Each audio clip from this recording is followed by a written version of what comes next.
Good morning friends. आज हम लोग क्या देखेंगे? हम लोग एनसीईआरटी सार संग्रह बुक है, उसका हम लोग क्रमबद्ध तरीके से अध्ययन कर रहे थे।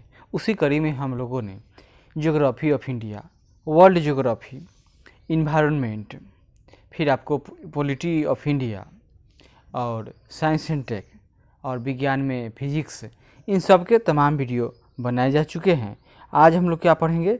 आज हम लोग केमिस्ट्री से शुरू करते हैं, यानी रसायन शास्त्र। उससे पहले एक बात, अगर मेरा चैनल अच्छा लगे तो ज़रूर देखें, लाइक करें, शेयर करें, कमेंट करें और सब्सक्राइब भी करें। तो शुरू करते हैं। आज क्या पढ़ेंगे हम लोग? रसायन विज्ञान यानी केमिस्ट्री। सबसे पहले जानेंगे हम लोग परमाणु संरचना, संयोजकता एवं रासायनिक बंधन के बारे में, यानी atomic structure, valency and chemical bonding के बारे में कुछ फैक्ट है, उसको याद करते हैं। यहाँ देखिए, परमाणु में कक्षाओं को भरने का क्रम किसके द्वारा नियंत्रित होता है?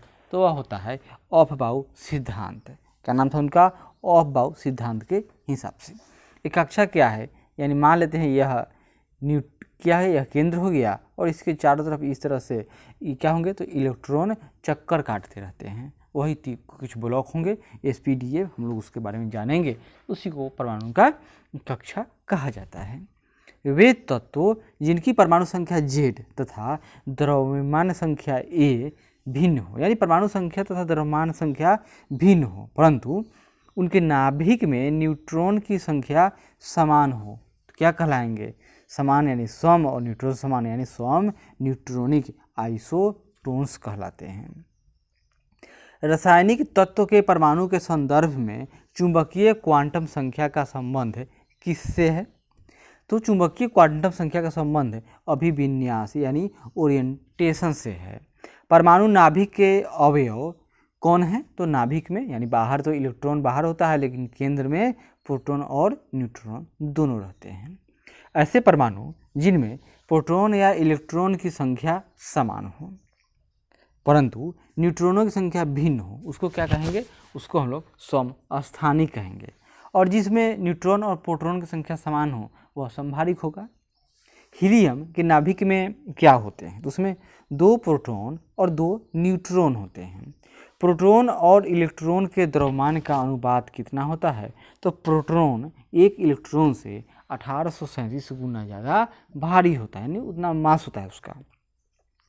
किसी एक ही परमाणु में 2 इलेक्ट्रॉनों की चारों क्वांटम संख्याएं समान नहीं हो सकती। यह नियम किस वैज्ञानिक ने दिया था?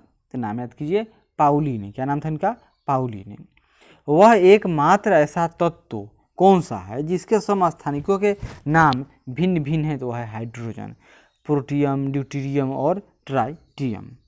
और यहाँ देखिए, प्रमुख है अपरमाणविक कण, यानी परमाणु के कण जैसे इलेक्ट्रॉन, प्रोटॉन और न्यूट्रॉन। तो यहाँ पर देखिए उसके खोजकर्ता और इसमें कितना का द्रव्यमान होगा और आवेश।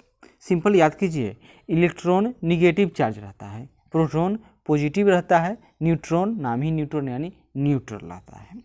जितना इलेक्ट्रॉन पर निगेटिव चार्ज होगा उतना ही प्रोटॉन पर पॉजिटिव चार्ज होगा। और द्रव्यमान, तो इलेक्ट्रॉन का द्रव्यमान नहीं होगा, लगभग 0 होता है, लेकिन प्रोटॉन और न्यूट्रॉन का द्रव्यमान लगभग 1 के बराबर माना जाता है। और आगे देखिए, इलेक्ट्रॉन, तो इलेक्ट्रॉन के खोजकर्ता जे थॉमसन, प्रोटॉन के खोजकर्ता रदरफोर्ड, न्यूट्रॉन के खोजकर्ता चैडविक। किस तत्व के समस्थानिकों की संख्या सर्वाधिक है? तो वह है पोलोनियम, जिसके समस्थानिक कितने हैं? तो 33। ब्रह्मांड में सर्वाधिक पाया जाने वाला तत्व कौन सा है? तो हाइड्रोजन है। रासायनिक यौगिक की सबसे छोटी इकाई कौन सी है? तो उसको अणु यानी मोलेक्यूल क्या कहते हैं? अणु कहते हैं। और तत्व का गुणधर्म किससे निर्धारित होता है? तो किसी तत्व का गुणधर्म उसके परमाणु क्रमांक यानी एटॉमिक नंबर से निर्धारित होता है। किस मॉडल को आधुनिक भौतिकी की आधारशिला माना जाता है? तो नील्स बोर का मॉडल है। परमाणु में प्रोटॉन कहाँ स्थित होते हैं? तो उसके नाभिक के भीतर। आधुनिक आवर्त सारणी किसके द्वारा प्रस्तुत की गई थी? तो मोसले के द्वारा। वैद्युत संयोजन एवं सहसंयोजन बंध किसमें होते हैं? तो सल्फर डाइऑक्साइड ऑक्साइड में यानी SO2 में होंगे। आधुनिक रसायन विज्ञान का जनक किसे माना जाता है? एंटोवाइन लेवाजियर को। क्या नाम इनका? लेवाजियर को माना जाता है।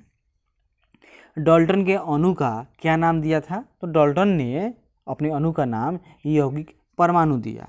एक ही तत्व के परमाणुओं का विभिन्न रासायनिक विन्यास दर्शाने की प्रवृत्ति यानी अपरूपता कहलाती है। क्या कहलाती है? अपरूपता। और बंध कोण अधिकतम किस अणु में होता है? तो कार्बन डाइऑक्साइड यानी CO2 में। हाइड्रोजन हैलाइडों का बढ़ता आयनिक लक्षण क्या है? हाइड्रोजन हैलाइडों का सबसे पहले HI यानी हीलियम, फिर HBr, तो और तीसरा होगा HCl यानी हाइड्रोक्लोरिक, और चौथा होगा HF। यही याद कर लीजिए, HI, HBr, HCl, HF। परमाणु तत्व संख्या 29 किससे संबंधित है? तो यह D ब्लॉक से यानी SBDF है, तो यह D ब्लॉक से संबंधित है परमाणु संख्या 29। उत्कृष्ट गैसों की संयोजकता कितनी होती है? तो 0। ऑक्सीकरण यानी ऑक्सीडेशन की प्रक्रिया में ऑक्सीकृत तत्व की संयोजकता पर क्या प्रभाव पड़ता है? कि ऑक्सीजन की प्रक्रिया में संयोजकता बढ़ जाती है। न्यूट्रिनो किस प्रकार का कण है? तो वह अस्थायी कण है। मेंडलीफ के आवर्त सारणी के अनुसार तत्वों के भौतिक एवं रासायनिक गुण उनके परमाणु भारों के आवर्तन फल पर होते हैं। किसके हिसाब से? तो मेंडलीफ के हिसाब से। यही देखिए, यह क्या होता है? जो कोई परमाणु है यह उसका क्या हो गया? केंद्र है, मान लेते हैं इसको न्यूक्लियस, और बाहर यह ऑर्बिट की बात हो रही है। तो ऑर्बिट क्या होगा? यह जो ऑर्बिट होगा यह बटा होता है। कितना ऑर्बिट होगा? पहला होगा K सेल, फिर उसके बाद एक और ऑर्बिट होगा, उसको कहेंगे L सेल, फिर होगा M cell, N cell, OPQ, इस तरह से बढ़ते चला जाएगा। और सारे जो सेल होंगे उसमें एक क्या होगा? तो उसका जो उपकोष होगा यानी उसका क्षमता होगा। जैसे K सेल में N बराबर 1 हो सकता है, और इसके जो क्या इलेक्ट्रॉनों की संख्या कितनी हो सकती है? तो K में केवल 2, L में N बराबर 2, और इसके उपकोष होते हैं S और P। तो क्या होगा? इसमें इलेक्ट्रॉनों की कुल संख्या N में 8 है, और L में 8 है, M में 18, यह SPD यानी 3, और इसमें उपसेल होंगे, और N में इसके उपसेल 4 होंगे, SPDF है, और इसमें जो इलेक्ट्रॉनों की संख्या होगी वह 32, और O में 5 होगा, SPDFG, इसी तरह बढ़ते चला जाएगा और Q तक आएगा। इसमें SPDFGHI होगा, और इसमें जो इलेक्ट्रॉनों की संख्या होगी वो 98, याद कर लीजिए, 2, 8, 18, 32, 50, 72, 98, और KL में 9, PQ, यही 7 याद कर देते हैं। इसी रफ्तार से यह बढ़ता चला जाएगा। सबसे मजबूत बंध कौन सा होता है? तो एकल बंध है। बोर का परमाणु मॉडल किस नियम के विपरीत है? तो यह प्लांक सिद्धांत के विपरीत है। जब इलेक्ट्रॉन एक चुंबकीय क्षेत्र से गुजरता है तो उस पर क्या प्रभाव पड़ता है? उसकी ऊर्जा और वेग में वृद्धि होती है। संयोजकता का इलेक्ट्रॉनिक सिद्धांत किसने प्रतिपादित किया? तो कोसेल और लेविस ने, वर्ष 1916 में कोसेल व लेविस ने। किसी तत्व का परमाणु भार किसके बराबर होता है? तो तुल्यांकी भार गुना संयोजकता के बराबर होता है। किस बंध से युक्त यौगिक समावयवता प्रदर्शित कर सकते हैं? तो सहसंयोजी यौगिक व उपसहयोजी यौगिक, ये क्या करेंगे? तो समावयवता प्रदर्शित कर सकते हैं। वे परमाणु जिनकी द्रव्यमान संख्या A एक समान परंतु परमाणु संख्या यानी जो क्या होगा? तो भिन्न होगा, तो क्या कहलाएंगे? यानी द्रव्यमान संख्या यानी मास उसका बराबर होगा, और जो परमाणु का संख्या है यानी मास यानी क्या? P + N यानी प्रोटॉन प्लस न्यूट्रॉन बराबर, और प्रोटॉन और इसके इलेक्ट्रॉन की संख्या भिन्न होंगी, तो क्या कहलाएगा? तो जिसका द्रव्यमान संख्या समान है और परमाणु संख्या भिन्न है तो वह समभारी कहलाता है। और परमाणु द्रव्यमान संख्या बराबर क्या? प्रोटॉन प्लस न्यूट्रॉन का योग, और परमाणु संख्या बराबर क्या? प्रोटॉन की संख्या परमाणु संख्या, या प्रोटॉन बराबर इलेक्ट्रॉन की संख्या, उतना ही परमाणु संख्या कहलाता है। उदाहरण के लिए आर्गन और पोटेशियम। इन दोनों में क्या है, तो यहाँ देखिए द्रव्यमान संख्या दोनों का बराबर है, यानी प्रोटॉन प्लस न्यूट्रॉन 40 है, लेकिन प्रोटॉन की संख्या इसमें 18 है और इसमें प्रोटॉन की संख्या 19 है। सहसंयोजक बंधों का निर्माण कैसे होता है, तो इलेक्ट्रॉनों की परस्पर साझेदारी द्वारा। सहसंयोजक यौगिकों के अणु आपस में किस बल से बंधे होते हैं, उस बल का नाम याद कीजिए, उस बल का नाम होता है वांडर बल। किस बल से, तो वांडर बल से बंधे होते हैं। वह कौन सा तत्व है जिसके अणु में सहसंयोजक बंध होते हैं, वह विद्युत का सुचालक होता है, तो ग्रेफाइट, जो कि कार्बन का एक अपरूप है। धात्विक ठोसों में परमाणुओं के मध्य कौन सा बंध पाया जाता है, तो धात्विक बंध यानी मेटालिक बॉन्ड पाया जाता है। H2O2 O3 Cl2 आदि किस प्रकार के सहसंयोजक बंध बनाते हैं, तो ये अध्रुवीय बंध यानी नॉन पोलर बॉन्ड बनाते हैं। परमाणु की संरचना का आधुनिक विचार किसने दिया था, तो एडविन श्रोडिंगर ने 1926 में।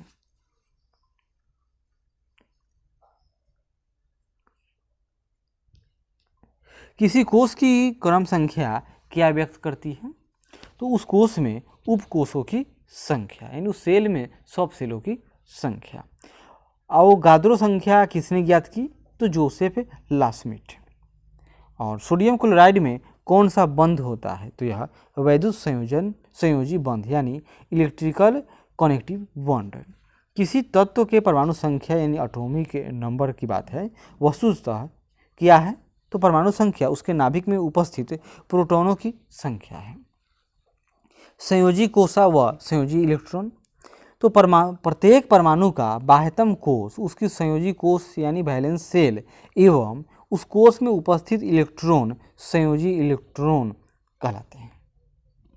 पदार्थ की नवीनतम खोज की अवस्था है, तो उसको कहते हैं हम लोग बोस आइंस्टीन कॉन्सेंट्रेट यानी बोस आइंस्टीन संघनन। यह पदार्थ की 5वीं अवस्था है। लोहे में जंग किस कारण लगता है, तो ऑक्सीजन के कारण। रेडॉक्स अभिक्रिया क्या है, तो यह ऑक्सीकरण व अपचयन की संयुक्त क्रिया है। कौन, तो रेडॉक्स क्रिया। किसी बंध की बंध ऊर्जा यानी बॉन्ड एनर्जी अधिकतम होगी, आयनिक बंध है।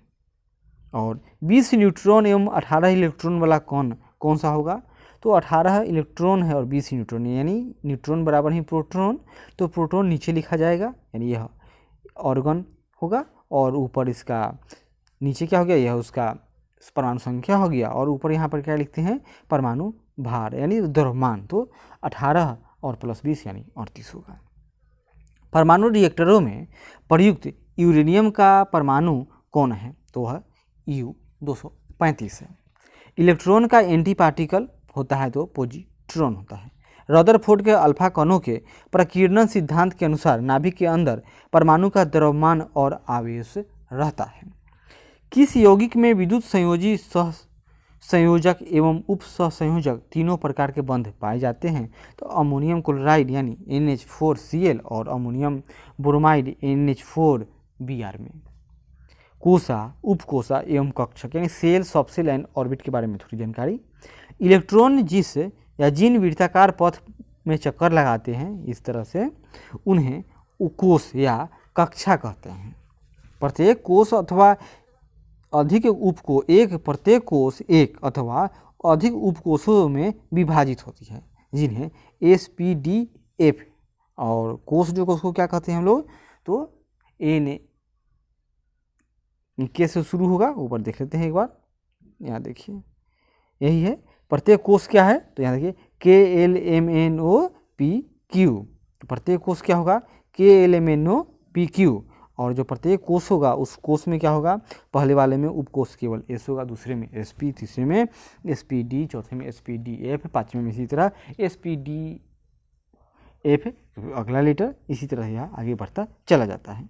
ऐसा त्रिविमीय क्षेत्र जिसमें इलेक्ट्रॉन पाए जाने की प्रायिकता सर्वाधिक होती है, वह कक्षक यानी उसका ऑर्बिट कहलाता है।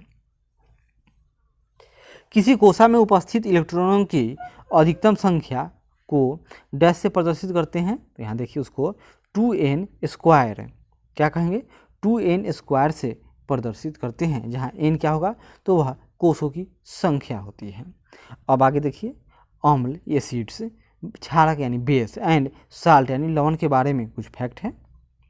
नींबू के खट्टे होने का क्या कारण है? नींबू में साइट्रिक अम्ल यानी C6H8O7 क्या है तो साइट्रिक अम्ल का सूत्र है की उपस्थिति होती है। वह जलीय विलयन जो लाल लिटमस को नीला कर देता है क्या कहलाता है तो वह सोडियम कार्बोनेट यानी Na2CO3 कहलाएगा। और लाल लिटमस को नीला कौन करेगा? और तो यह अम्ल की बात है। कठोर शारीरिक परिश्रम के पश्चात थकान महसूस होने के कारण मांसपेशियों में लैक्टिक एसिड संचय होता है। फोटोग्राफी में किस अम्ल का प्रयोग किया जाता है तो ऑक्जेलिक अम्ल C2H2O4। बेकिंग पाउडर के निर्माण में किस अम्ल का प्रयोग किया जाता है तो वह टार्टरिक अम्ल। पेय सोडा की रासायनिक प्रकृति कैसी होती है तो यह अम्लीय होता है। आयल ऑफ विट्रॉल किसे कहते हैं तो यह सल्फ्यूरिक अम्ल यानी H2SO4 को आयल ऑफ विट्रॉल कहते हैं। सेब में कौन सा अम्ल पाया जाता है तो वह मैलिक अम्ल यानी मैलिक एसिड C4H6O5 होता है। रसायन उद्योग यानी केमिकल इंडस्ट्री में कौन सा अम्ल तेजाब के रूप में जाना जाता है तो सल्फ्यूरिक अम्ल यानी H2SO4। विरंजक चूर्ण ब्लीचिंग पाउडर का रासायनिक नाम कैल्शियम हाइपोक्लोराइट है और इसका रासायनिक सूत्र CaClO2 है। यह जल में पूर्णतः विलेय है कौन तो कैल्शियम हाइपोक्लोराइट। आगे बढ़ते हैं। नीला थोथा क्या है तो यह कॉपर सल्फेट को नीला थोथा कहते हैं, इसका सूत्र है CuSO4.5H2O।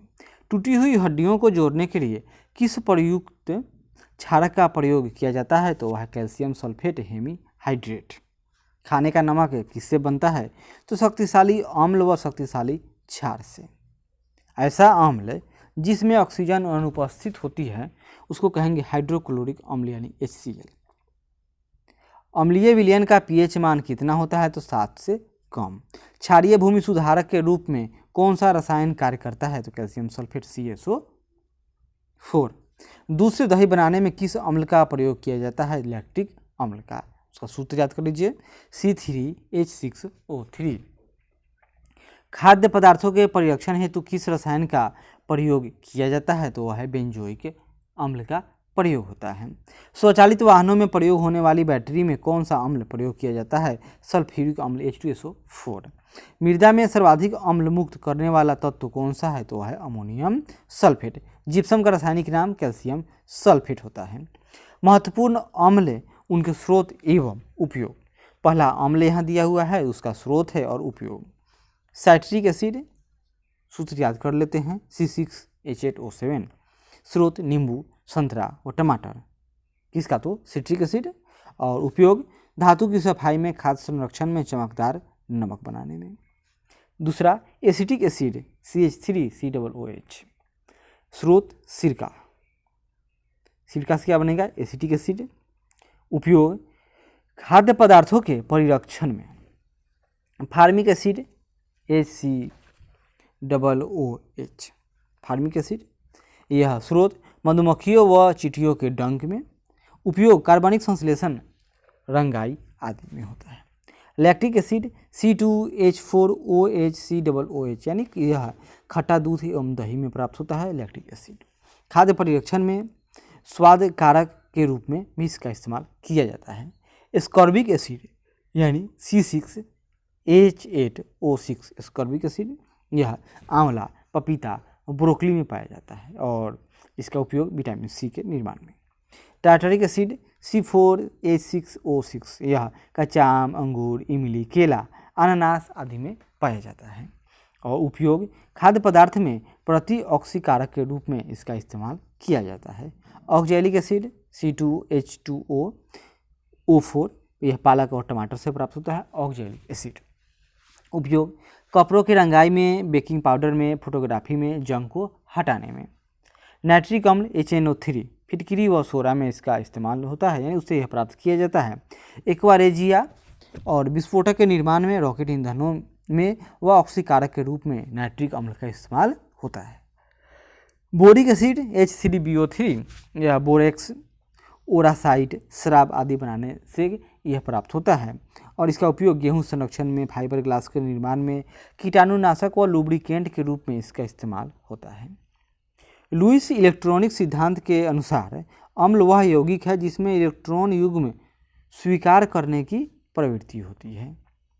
और कृत्रिम वर्षा कराने के लिए सिल्वर आयोडाइड यानी AgL का प्रयोग किया जाता है।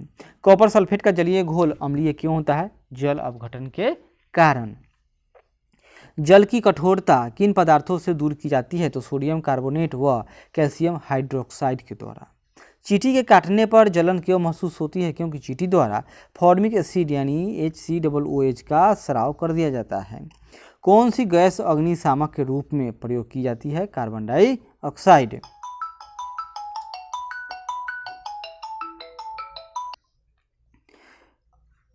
मुख में, यानी मुंह की बात हो रही है, माउथ है, मुख में उपस्थित लार का पीएच मान सामान्यतः कितना होता है? तो मुख में उपस्थित लार का पीएच मान लगभग 7.5 होता है। अम्ल यानी एसिड की बात याद कर लीजिए। अम्ल नीले लिटमस पेपर है, अम्ल नीले लिटमस पेपर को लाल रंग में बदल देते हैं तथा क्षार यानी बेस लाल लिटमस पेपर को नीले रंग में परिवर्तित कर देते हैं। घरों में सिरका कैसे बनता है?